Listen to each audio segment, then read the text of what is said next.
Eritrea, pursuing strategy of weakening Ethiopia, says PM advisor.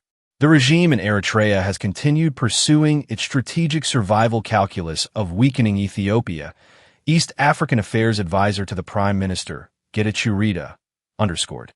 Speaking at a national security conference organized by the Ethiopian National Defense College in Addis Ababa today, the advisor said Eritrea's strategic calculations are deeply intertwined with Ethiopia's internal stability, security, and overall national trajectory. A stable, united, and prosperous Ethiopia would fundamentally challenge the strategic foundations upon which the Eritrean regime has long depended, Getachew noted. According to him, the historical relationship between the two neighboring countries has played a significant role in shaping political developments in Ethiopia. The rise and fall of successive Ethiopian governments have, in various ways, been influenced by their approaches toward Eritrea and broader regional dynamics. Reflecting on Ethiopia's modern political history, Getachew said the administrations of Emperor Haile Selassie, the Derg military regime, and the Ethiopian People's Revolutionary Democratic Front each encountered challenges linked to their handling of relations with Eritrea and domestic governance issues.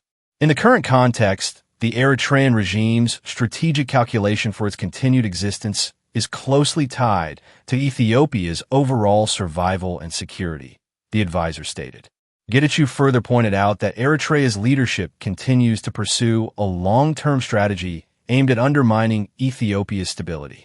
However, he expressed confidence that such efforts would ultimately fail, emphasizing Ethiopia's resilience and capacity to overcome both external and internal challenges.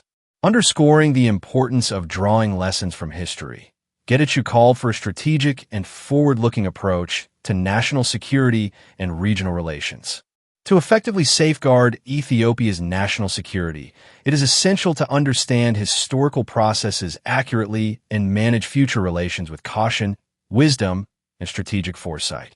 Furthermore, the advisor stressed the importance of regional economic cooperation as a pillar of Ethiopia's long-term security and prosperity.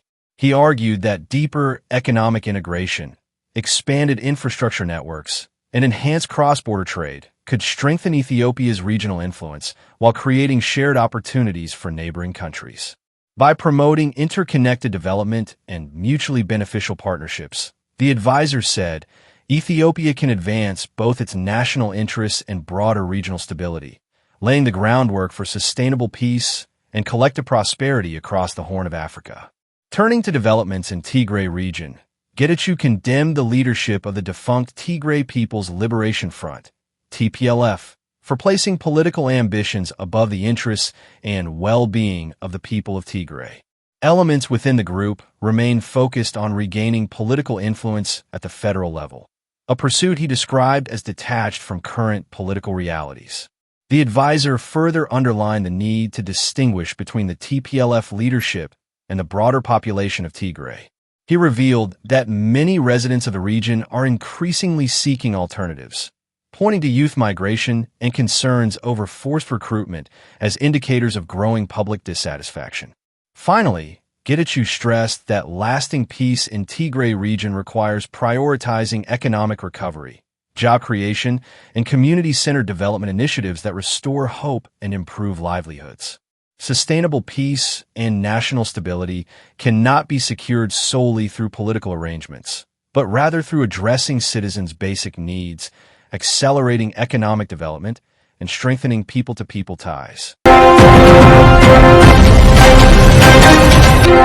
Targets Somalia with visa curbs as president pushes back on returns. President says his country will readmit genuine nationals, but insists Europe must first verify deportees' identities. The European Union has imposed visa restrictions on Somali citizens, escalating a dispute with Mogadishu over the return of Somalis living in Europe illegally. The bloc's member states approved the measures on Thursday, acting on a report that Somalia was not doing enough to take back nationals who had been refused the right to stay. Somalia's President Hassan Sheikh Mohamud pushed back, saying his government would readmit its citizens, but said that many returnees were not Somali nationals. We haven't rejected our people. They own this country, and we cannot reject them, The president said at an Independence Day event on Thursday, adding that Somalia had questions about how those people would be returned. People across the Horn of Africa share a similar appearance, he said, and some present themselves as Somali to claim asylum in Europe. He pointed to past cases in which individuals sent back as Somalis turn out not to be, including some who don't know the Somali language. If they are Somali, then we'll take them.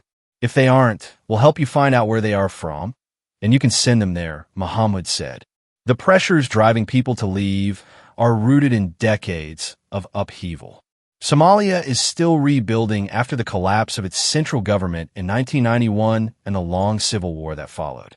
Recovery efforts have been stifled by the ongoing armed rebellion of Al-Shabaab, an Al-Qaeda-linked armed group that has waged deadly attacks since 2006.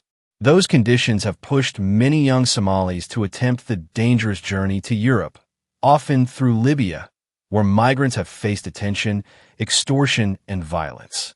The Prime Minister regularly handled such cases, Mohammed said, adding that Somali embassies had been instructed to help citizens return.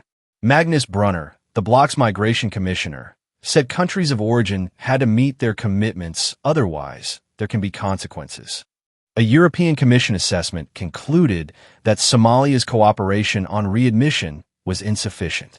Under the new rules, member states can no longer issue multiple entry visas to Somalis, and a fee waiver for holders of diplomatic passports has been removed. The standard processing time for visa applications has also been extended from 15 to 45 days. The suspension has no fixed end date and is intended as leverage to push Mogadishu towards closer cooperation. Somalia now joins a short list of countries hit with such measures. The EU imposed similar restrictions on the Gambia in 2021 and Ethiopia in 2024, lifting the Ethiopian curbs in May after deciding cooperation had improved. The visa restrictions add to a run of setbacks for Somali travelers. The United States imposed a sweeping travel ban in 2025 after President Donald Trump returned to office, covering citizens of a dozen countries, including Somalia. The policy drew attention this month when Omar Abdulkader Artin, named Africa's Referee of the Year in 2025, was denied entry to the U.S. and couldn't officiate at the World Cup, despite holding a valid visa. The standoff comes as the EU tightens its wider approach to migration, pursuing return centers beyond its borders and faster deportations for people refused the right to stay.